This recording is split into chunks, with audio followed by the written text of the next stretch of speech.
minute. Oh, good. Okay, so we're just going to go down the list here, right? So this is starting with the Meissner's corpuscle. Wait. Oh, sorry. So a Meissner's or a tactile corpuscle, these are basically receptors in the skin, and then another one's called a Pacinian corpuscle. So the Meissner corpuscle is this one right here. So this is a Meissner corpuscle. You can see lots of them here. The Pacinian corpuscle is this one right here. Now on this particular model, the Pacinian corpuscle is a little bit low. It should actually be up higher up in the dermis. Okay, this is showing it down in the hypodermis, but it's okay. It's a model. Okay, so this is Pacinian. Next we have apocrine sweat gland. This is the apocrine sweat gland. This is found in your armpit or pubic or genital areas. Okay? So on this particular model that you're looking at, there's actually 3 sections of skin. This first section of skin is from your foot. This area right here is your axillary or armpit area, and then this area right here is, I think, scalp. Yeah, so this is from the scalp. Okay. So this particular sweat gland, notice, is not in these other areas, right? It's only in the axillary, okay?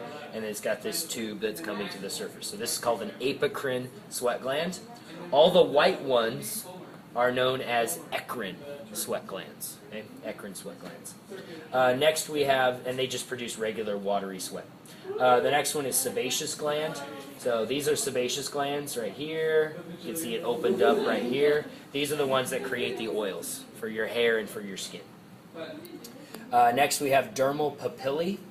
If you look right here, you can see these ridges coming up this way. Okay, all these little ridges right here are called dermal papillae, and then you can see here ridge, ridge, ridge, ridge, ridge. Okay, so these dermal papillae in places like the hands and the feet can really push up into the epidermis, and they can create the epidermal ridges that we see on the surface that become our fingerprints and our footprints. Okay?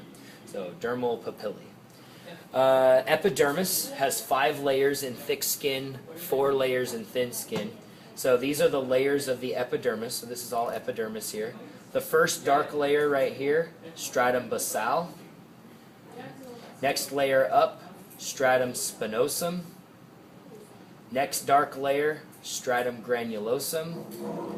The white layer, stratum lucidum.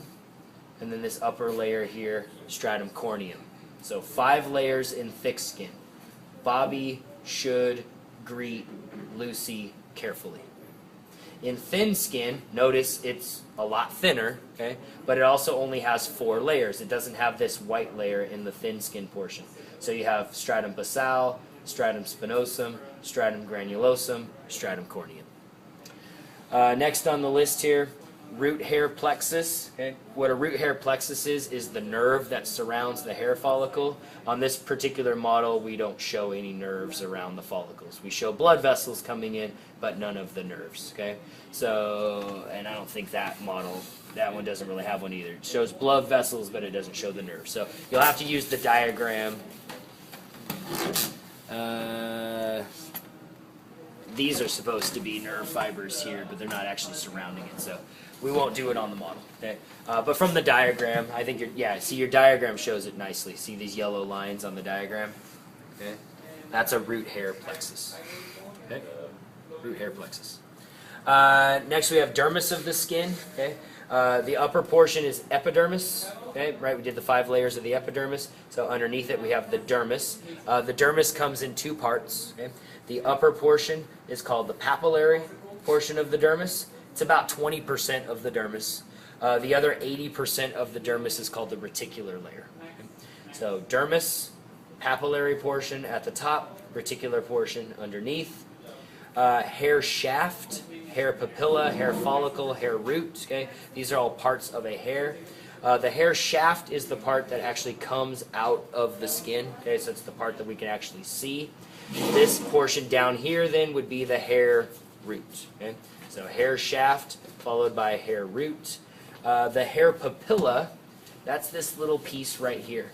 So see how connective tissue goes into the follicle? This whole thing is called the hair follicle. You got connective tissue coming in here. That brings the blood vessels in that's going to keep the hair alive. Because hair is actually an epithelial right? It's actually an epidermal structure, and so if it's epithelial, it has no blood vessels, right? So in order to keep hair alive, you have to bring connective tissue into this structure called the hair papilla. Hair follicle, we said, is the whole organ. Right? That's the whole thing. And then the last structure here is the hypodermis layer. So this is the hypodermis layer down here. So epidermis, dermis, hypodermis. The end. The end. That's all the parts of the